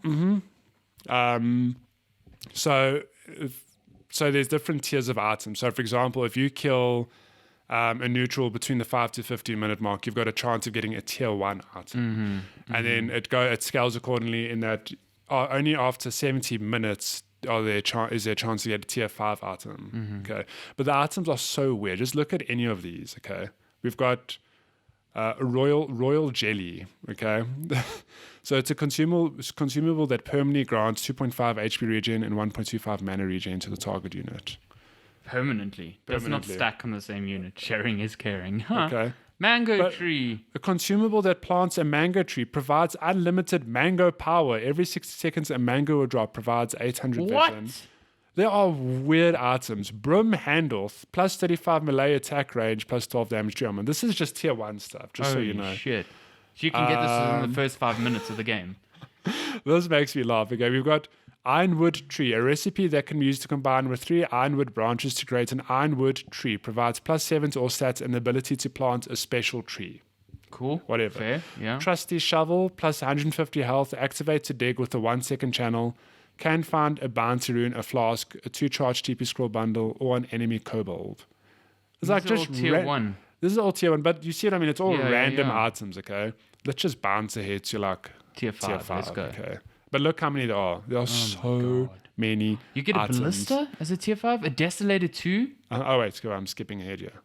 Okay, so oh my god. Let's just look at some tier 5 items. Force boots. There's something I think in this update they've reworked movement speed. I don't know if it's capped anymore. I could be wrong. Oh, dear lord. Okay, so force boots, tier 5 item, plus 50% movement speed and unlocks max movement speed. Can be activated to self-despawn, push you 800 distance forward. So it's like 4-staff. A 4-staff in force boots, yeah. Okay. A seer stone, plus 500 cast range, plus 800 night and day vision. God. I mean, just look at any of these. Apex increases your primary attribute by 80%. Okay. Ballista, 400 attack range, attacks knock the enemy 50 back.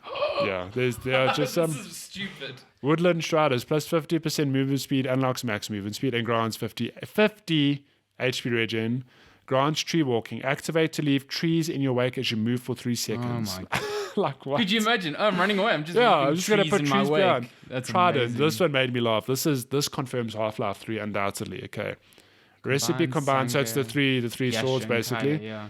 So it gives you plus 33 agility, 33 strength, 33 intelligence, 33 movement speed, 33 attack speed, 33 status resistance, 33% mana loss reduction, 33% regen and lifesteal amp, plus 33% spell amp. They took a 3 from every year. Everyone asked about Half-Life 3. Half-Life 3, they put it into one.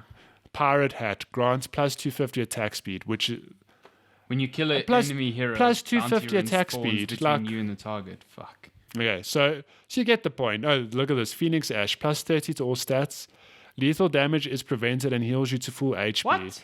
Gets consumed upon triggering. So it's basically like an Aegis. It's almost like an Aegis, Yeah. but it can be triggered at any point instead of you dying. Yeah. So if you're quick enough, you could still melt a guy without him triggering it. yeah. Okay, and then there's a whole lot of some items have been reworked. I don't think This that is crazy. besides the oh wait, they did add I don't know what Holy Lock it is. It's a crazy update. Like there's a reason people are saying it's Dota 3 because good lord, it is just those changes alone are like And like half this insane. page is enemy change. It's hero. So hero some of them changes. are like just revised this, but some is like this ability's been reworked. These items have been reworked. See, I don't understand the game enough to read To through care all now, this yeah. and know, cool, this guy's now useless, this guy's now useless. But it's crazy. It really is like Frog and his team are like, yeah, let's just It's fuck shit up. let's really just change the way this game is played. So Damn. Okay, well, there's your annual Dota 10 minutes. Be back next year for your annual Dota update. Questions. You want to send us questions, you can on via email, checkpointchatpodcast@gmail.com. You can tweet us at checkpointchat. You can Facebook us, facebook.com/checkpointchat. And on Instagram, we are places. just Checkpoint Chat. If you haven't got that by now, Oh my god, you can why send are you not questions following us? everywhere. Follow us, like us. Like and Matty subscribe. Matty shares memes. They're good. all the time. Well, yeah, when I'm good. When I share memes when I see good memes. I try not to share You trash memes. didn't share trash memes. It's only quality memes here. Oh shit! Oh shit, stuff's falling over. I don't know what happened. What happened to make that picture I have fall no idea over? why that fell when it did. Okay, let's start with email. Why don't we? Email. We read your So we have email. so much of emails. Okay, we have an email from Milesh. He says, so one of the things I love about Game Pass is that they often have all the games in the franchise. So I get to see the ones I just never got to. I've downloaded the first game of each. So of the list below, in which order would you play them and which ones would you not bother with because they may not have aged well? The list is Halo. These are franchises now. So Halo, Metro, Wolfenstein, Dishonored, The Banner Saga, Final Fantasy 8 to 15, and he excluded 7 because that's getting a remake, and Ori. Said it's not a franchise yet, but it will be in Feb. True. So true that. which of these franchises would you recommend he starts with? I don't think there's any to leave out entirely there. Although I haven't played the Banner Saga myself. Yeah, I also haven't played the Banner Saga. I also think you should be careful because some of these franchises are super long. Halo, like if I look at Halo's a lot of. there are a lot of Halo games, and the Halo You'll games burn aren't out so short. quickly. Yeah, you'll burn out on Halo super quickly. I think Halo's a good starting point because you have so many, and Halo Reach is coming out. Yeah. When? I wouldn't play them all back to back. I'd No. say like play maybe one or two and see how you go. Yeah, Halo Reach is technically the, canonically first one in the series. You know, it takes place before the events of Halo 1. So if you want to do it in that way, you can play that, I think, from December 10th, if I'm not mistaken. And there's a lot of good Halos. Like, you can play 1 or 2 campaigns and feel really happy with that and come Yeah. back to it later. And you'll have a sense. If you don't like it after 1 or 2, you probably won't like the others. Yeah. What are the other ones? So there's Metro, Wolfenstein, Dishonored. Dishonored's good. I mean, there's 2 Dishonoreds. Although, does that include the No, there's- DLC? Yeah, there's Dishonored 1, then there was a big DLC for that. Then there's Dishonored 2, and then And there's there's DLC Death for of that. the Outsider, Yeah. which is the DLC for that. I'm assuming it includes all of that. It's good. It's a good series, and they are not super long games. Okay, well, like 20 hours or so, but yeah. Not super long. It'll only take you 80 hours. Metro's also really good. Metro, but also, again, very long games. You'll burn out on them if you try to play them all back Well, to back. I know what I'd recommend from you for obvious reasons. But not only that, Ori's like an 8-hour experience. That's also true, yeah. I mean, Could okay, last well, through it in a day. like depends how much you explore, but I'd say 6 to 10 hours, which isn't long, and it's like a nice little self-contained experience. And with the sequel coming out in Feb, like, So soon. why Oh my not? God, It's like so 2 close. months away. Look, I've got no touch point with Halo. I've played the first Metro. I really enjoyed it. I just never got Metro's back damn into that good. franchise. Metro 2 is like Wolfenstein, I feel amazing. like it's a franchise I should play. Yeah, you see, I have this weird relationship with Wolfenstein where I dig it, but I also think some of it is clunky in a way that isn't represented in like the glowing reviews. Like, Yeah. I don't know. to me, Wolfenstein, especially the New Order, it can't decide on whether it wants to be a shooter or a stealth game, and it just ends up feeling weird. But that said, I played all of the first one and I enjoyed it. Yeah. I haven't played the second one yet, but apparently that's Goddamn. good, so Dishonored. So like sounds good. From my side, I started the first Dishonored one and I enjoyed it, but for some reason it just didn't grab me enough to finish. I don't know why. Maybe I just a finished bad the first time, bad one. I haven't place. finished the second yet. Yeah. But I like those games. You have to be in a mood for them because they are best served as stealth games, even though you can play a bit more aggressive. Yeah. And when you are playing stealth, you are being very, very slow and patient. Yeah. So, Final Fantasy, you're speaking to the right person. That's how dare you. So 8 to 15, I don't know. It depends. I don't know if you want to talk about burning out the franchise. But the thing is, the Final Fantasies are different enough that you could arguably, I mean, I wouldn't say like play 8 and 9 one after the other because they are the same turn-based. Actually, 8, 9, 10, and 10 2 are all turn-based, similar. I mean, the combat's different, but at its core, it's all turn-based. I can tell you, though, if you want to nitpick from between 8 to 15... I love nitpicking. You love nitpicking. So if you want a proper old-school Final Fantasy experience, Final Fantasy 9 is probably like, I've got nothing against 8. However, 9 is a great starting point because it released at the end of the PS1 life cycle. And it's basically like greatest hits of like all the Final Fantasies. It's got like the proper classic Final Fantasy feel to it. And at the time, it introduced some new systems and mechanics. And the story, like, I love the characters that's one of my favorite Final Fantasies. If you had to pick one, if I had to pick one from PS1 out of that list, I'd say do Final Fantasy 9. PS2, there was only Final Fantasy 10, and it's also a really good Final Fantasy, really easy to get into. From the current gen, well, PS3 and this gen, Final Fantasy 13 is a weird hit or miss because I played it when it launched, and I didn't like it because it wasn't what I thought it would be.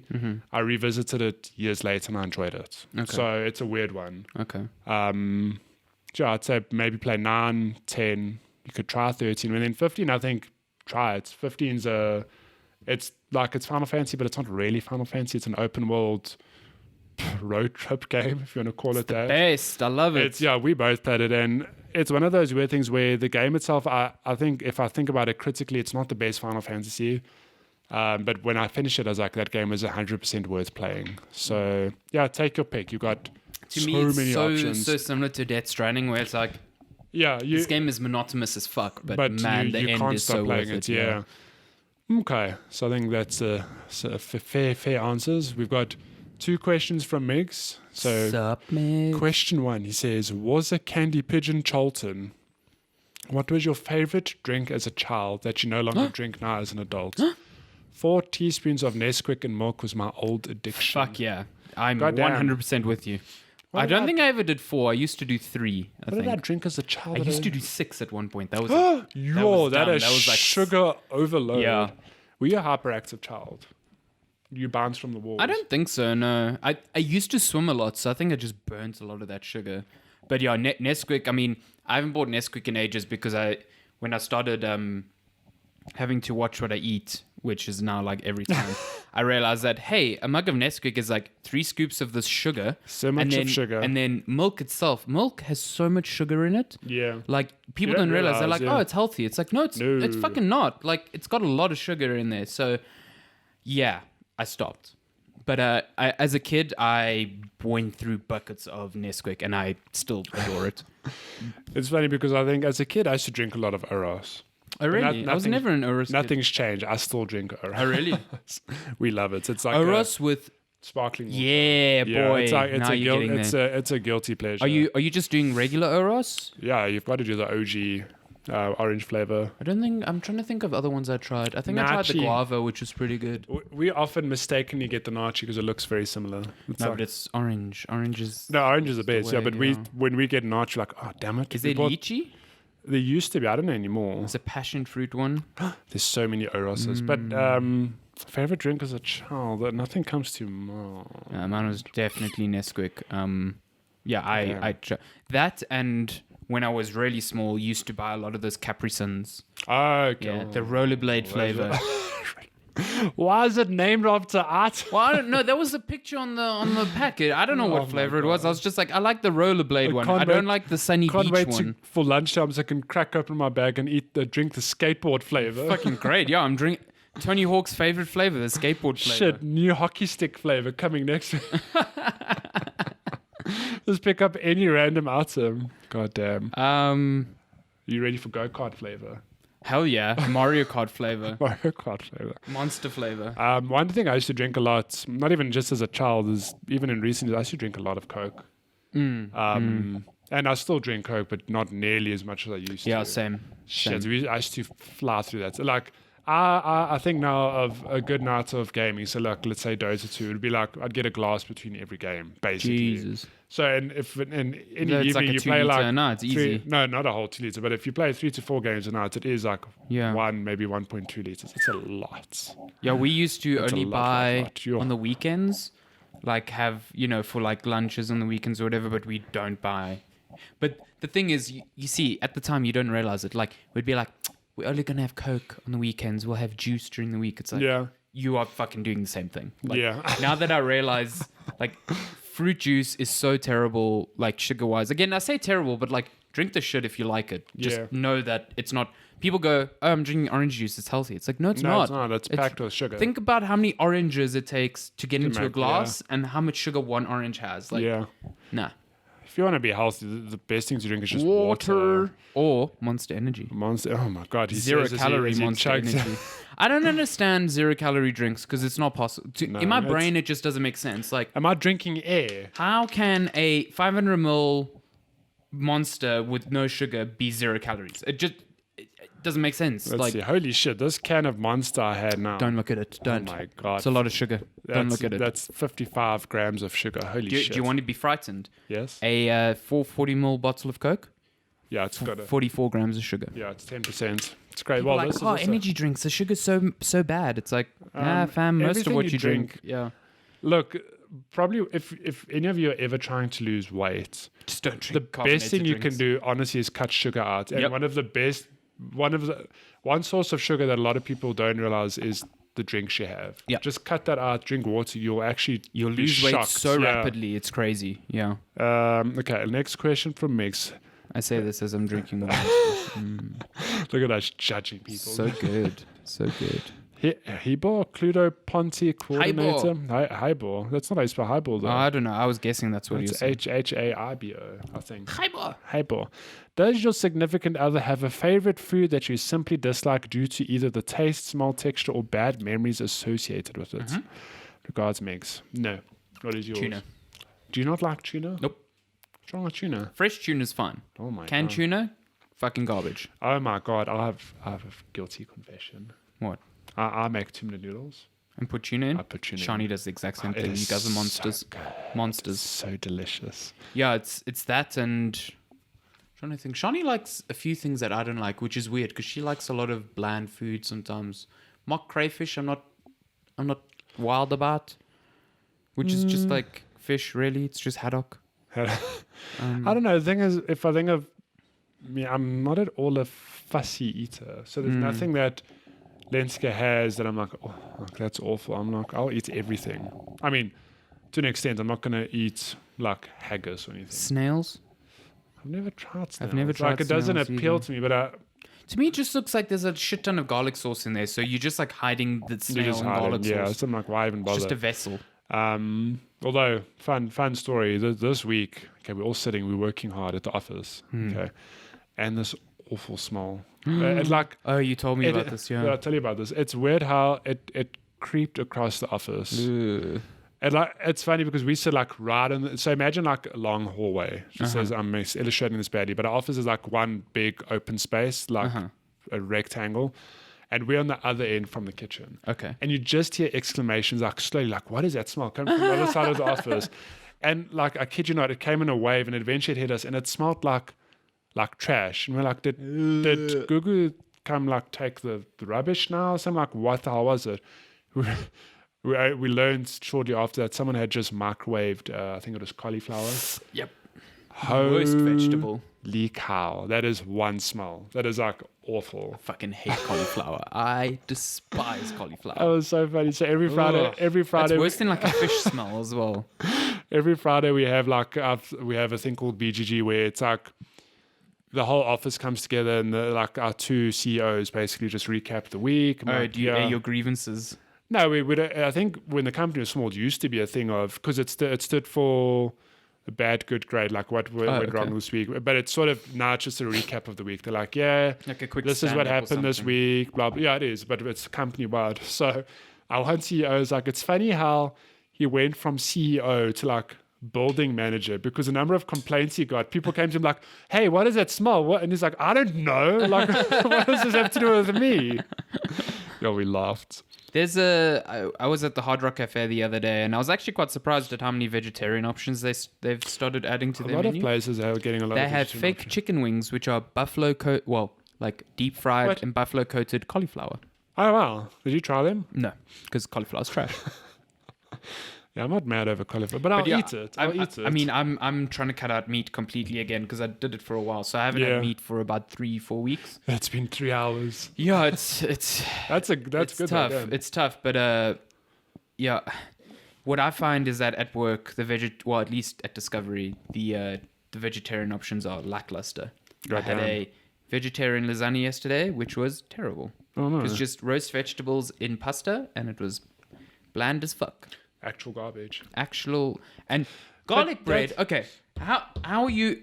I love when garlic you say bread. garlic bread. What is meant to be garlic bread? Bread with garlic on it. Well, it's that I think of that bread you like put in the oven. It's got that little yellow in like the middle garlic butter. Yeah, garlic butter in the middle. Okay, Yeah.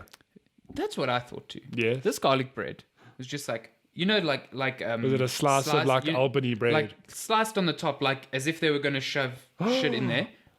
Nothing. What? There was just garlic sprinkled on the top, and when That's I ripped not it garlic open, bread. it was just bread. And I was like, No. this is not garlic bread. That's fake It's just garlic bread. bread. I was very disappointed. That's bread with garlic sprinkles. No, the difference. Bread with sprinkles of disappointment. Disappointment cheese Yeah. like. God damn. Okay, we're bouncing to Instagram. We have a whole bunch of questions from Cello ZA. Number one, he says, Cello. did you purchase anything on Black Friday? So much. Oh my God. Purchased a new case, new water cooling, Wow. and a monitor. Damn. None of which is a Treat yourself. So last year I bought myself a new PC and I was like, you know what? I'm good. I don't need anything. Did you? Oh yeah, you bought it on Black Friday. I Last remember. year. Yeah. Happy birthday to my PC. I It's know. a It's year old lasted now. so well. This time last year, so fast. they grew up so fast. So I had no intention of buying anything this Black Friday. Then I get a message from Matty. However, at the back of my mind, I did think the next thing I want to buy is a new screen. Okay.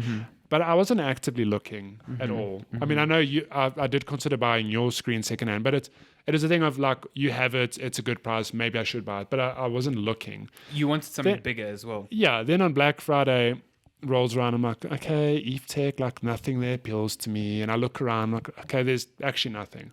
Then Wootware dropped their sale. Good sales. And I look and I'm like, so at the back of my mind, just for context, I want a 27-inch monitor with a high refresh rate. That's all I want. But I was also like, I'm not going to get it lower than 6 to 8 grand, depending what I choose. Okay.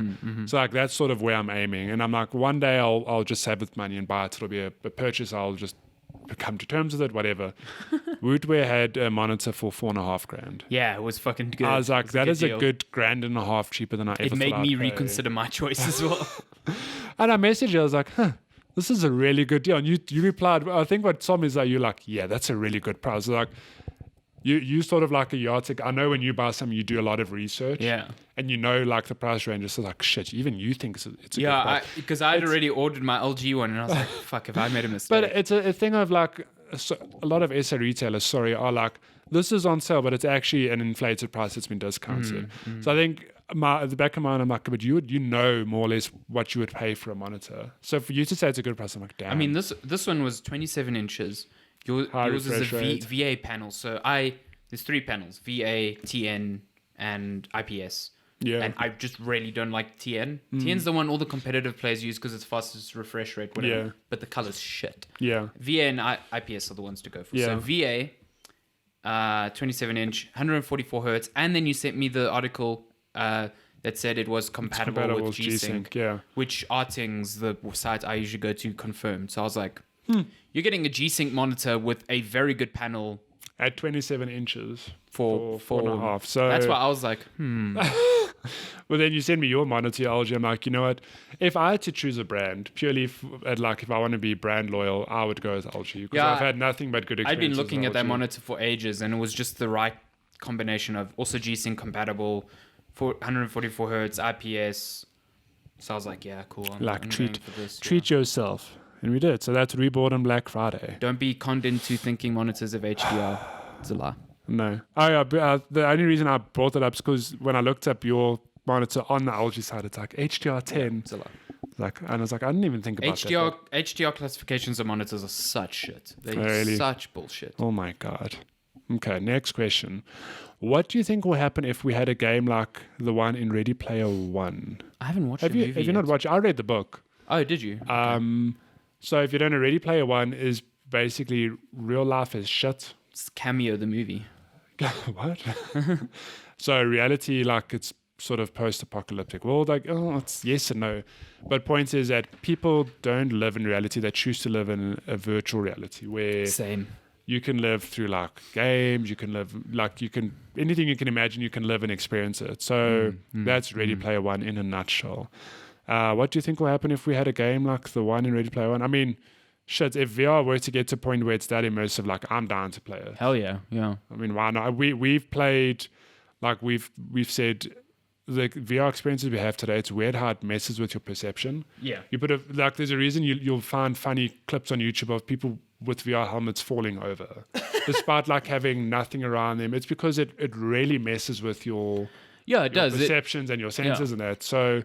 And that's also why Phil Spencer was like, we don't want to invest in VR because we're looking at more sociable experiences. And it's like, again, I understand because you put on that headset, you are fucking dead to the world. Yeah. So if you have a family or like a kid or something, it's like a really isolating experience. Yeah, and you'll put headphones where you like completely isolated. You're completely isolated. The only way it's socials, I think of games like, is it not Firewatch? What's the one that they play, Craig and then play that's kind of like Counter-Strike? It is is it Firewatch? Fire Team or Firewatch. Or Firewall or something. Firewall. It's Fire something. So Bravo something. It's a shooter. Like in that regard, yes, you're getting a social aspect with people on the internet. I don't like people in person. I don't want to see them in VR. You want to see them in VR. I do think maybe one day we'll get to that point. I don't know. I'm always terrified of the isolating aspect because like I've played Resident Evil 7 in VR. Holy shit. My mom walked into the room and saw that I was like plugged into the Matrix and then decided to like pretend to be like a spider on my no. I shut myself. Holy shit. Yeah. No. I would have moved out. I have no trust for people. I haven't spoken. You lock your door now. Yeah. Need a red light. Playing VR. Oh my God, that is insane. Yeah. Okay, what is your favorite holiday period of the year? I'm an Easter man. Joe, I could not give a shit about Easter. Hey. No, but in terms of holiday periods, like it is a nice long weekend. December. Always. But yeah, like we briefly touched on earlier, December is a great one, but love being December. Like I love living in Joburg, but December is particularly great because everybody in Joburg pisses off everywhere else, like to Cape Town and overseas or the coast, wherever.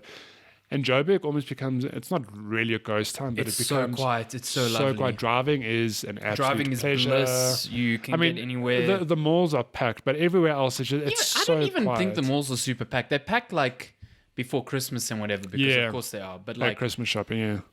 But yeah, I mean, Cape Town in December is hellish.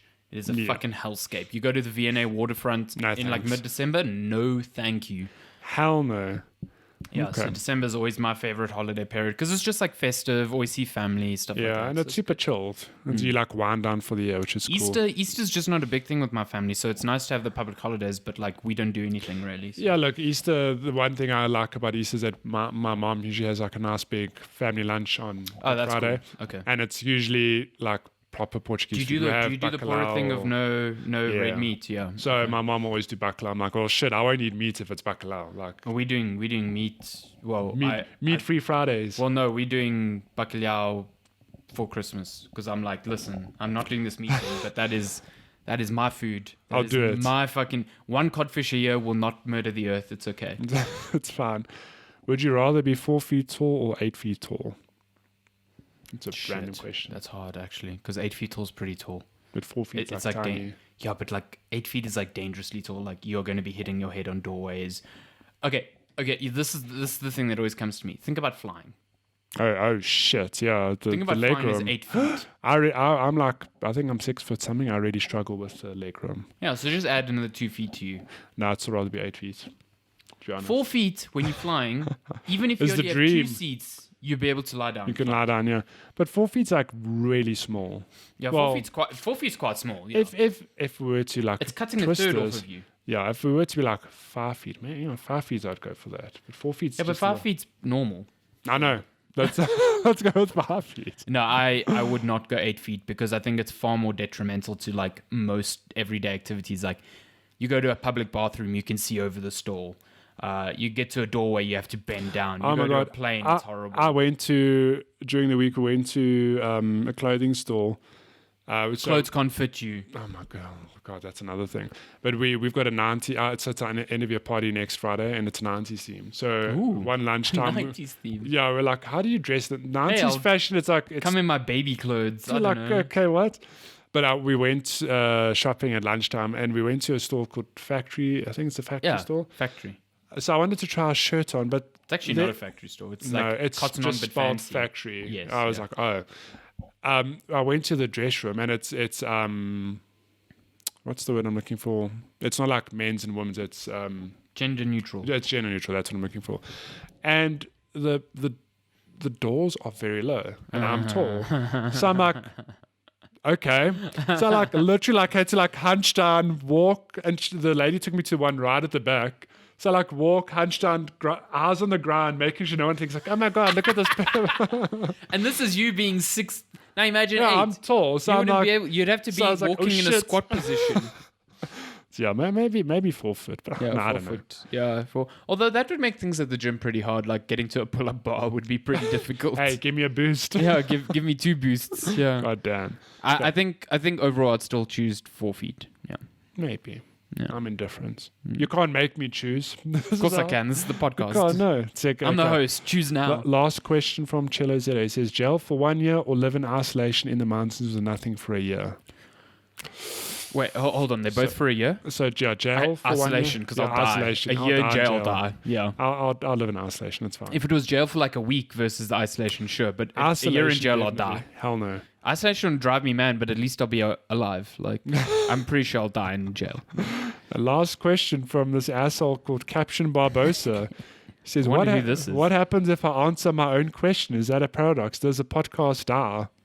Well, you tell us. You answer your own question. Black holes starting to open behind I know. us. This is how we end the episode. This is the time paradox we were afraid Wait, of. does a black hole make a noise? Do you think it makes a big sucking noise? If a black hole falls in a forest, does it make a sound? 100 black holes land on an island. Which sucks the others first? What happens if a black hole sucks a black hole? They're both antimatter. Black hole royale. Black hole sun. Won't you I have come? nothing. Why did you ruin the podcast with this question? Just scrap the episode now. We have to restart. Fuck. God One damn. day. You're going to curse us one day. That will happen and I'll cry. What? Where the audio will just be fucked. Like, Shh, don't say it. Save. Did we save before we did? we did, yeah. did. Yeah, but that's all the questions. And thanks for sending us questions. thanks for opening us a black hole. Yeah. We're What busy a- being what a sucked guy. into antimatter and being slowly teared apart, particle by particle. So We're very calm. this has but been a great. on the surface episode we're of Check calm, When but Chat, yeah. on the inside I'm crying. Don't know who's going to hit publish on this episode because we're dead. Hit Or maybe publish we'll be in quickly. an alternate universe. I I don't know, know. how I'm black holes flying work. away. I know I'm flying away. You sound so excited. Please don't take me. Thanks for listening. We'll check Goodbye. you next week. Bye. Ah.